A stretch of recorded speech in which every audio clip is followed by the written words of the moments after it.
Max asks, Blizzard responds. Because it's a beta, not the game. It's not early access. He is not pleased. I think we've just got a preview of Matt's opinions on this issue. Okay, so here's the deal. Blizzard are only opening up testing for a select few M+ dungeons on beta during certain weekends, rather than the usual case of being freely testable at any time, at all. Many players are taking issue with this, and it's not just the 1%.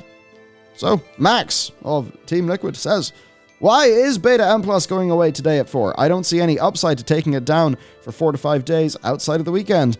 If you want to focus testing, I would assume they could make the weekend a specific dungeon or affix, but taking it down in the meantime makes no sense. But Max heard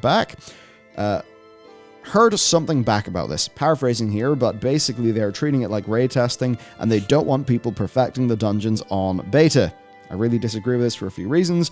Absolutely no one is running these dungeons to perfect them. Right now, it's just the only place to play your class and relevant content to try out new builds and new changes.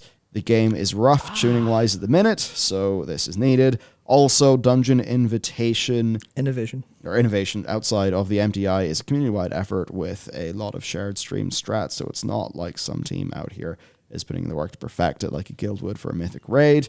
Anyway, I think it's fine to only have certain dungeons in the weekend to focus test, but at least give us one to run during the week. I see what's happened here. This is Liquid Maximum. And this is fine, I only tweet and consider things from my perspective. Because absolutely no one is running these to perfect them. That is a fairly loaded statement. That's a very declarative statement. Absolutely no one. You don't know that. And running to perfect them. There's a difference. You don't have to run them to perfect them to have a lot of practice time. Not just practice times in MDI, but a lot of time with them. Because I can completely understand from Blizzard perspective of they don't want to see a huge amount of data from a specific set of players who are running the shit out of this like crazy. Maybe they do, but if they wanted that, they would likely throw in a load of... they would have them up all the time. So specifically, I imagine they want to narrow the data set so they actually have time to go through it properly and understand it all. Instead of just, we have 4 times the data. That means we get good things. They probably want what happens if people run these 5 or 10 times. Not what happens if people run them 100 times. And then, obviously, like I said, they absolutely know one. There almost certainly will be some sweatlords running it to write the shit out of it. And then, I guess Blizzard probably don't want that to happen in general. So it's like, I completely agree with what he says in general, except from the perspective of Blizzard probably do it for a reason.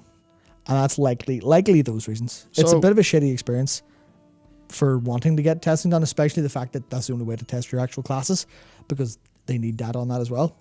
But I imagine it's just that thing of Blizzard are like, we have enough data now. Except time will tell they don't, because all the tuning will be shit. But ultimately, the best version of the game has none of this. And maybe a closed beta that's NDA'd. Yeah. And no public test realm. Yeah. I know that sounds terrifying. And it's never going to happen, by the way. It's literally never going to happen.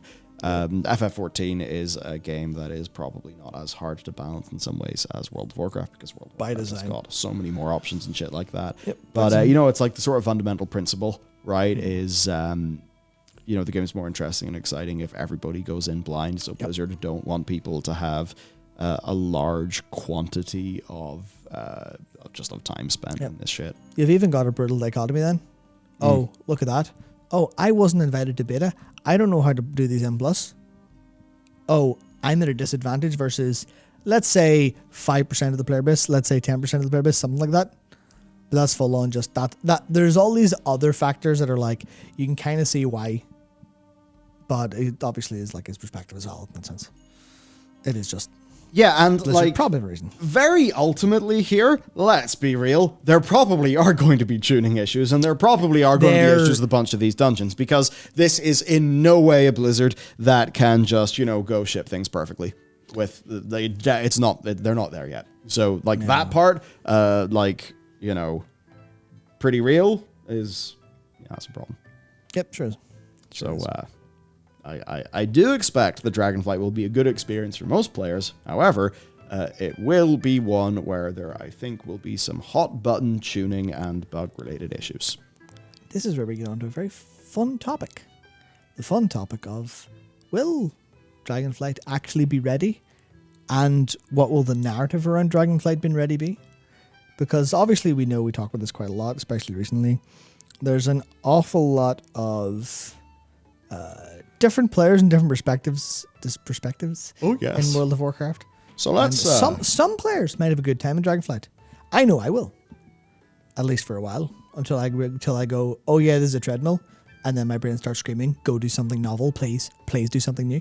That's how I play games a whole lot. But then there'll be others who'll be like, I can't believe I'm being forced to play a different spec because it's doing 15% more damage. I am being disrespected as a human. My rights are being taken away. Oh no. Because Affliction Warlock has too many buttons to press. And Destro Lock can do just as much damage by pressing Rain of Fire and dancing around their imp or whatever else.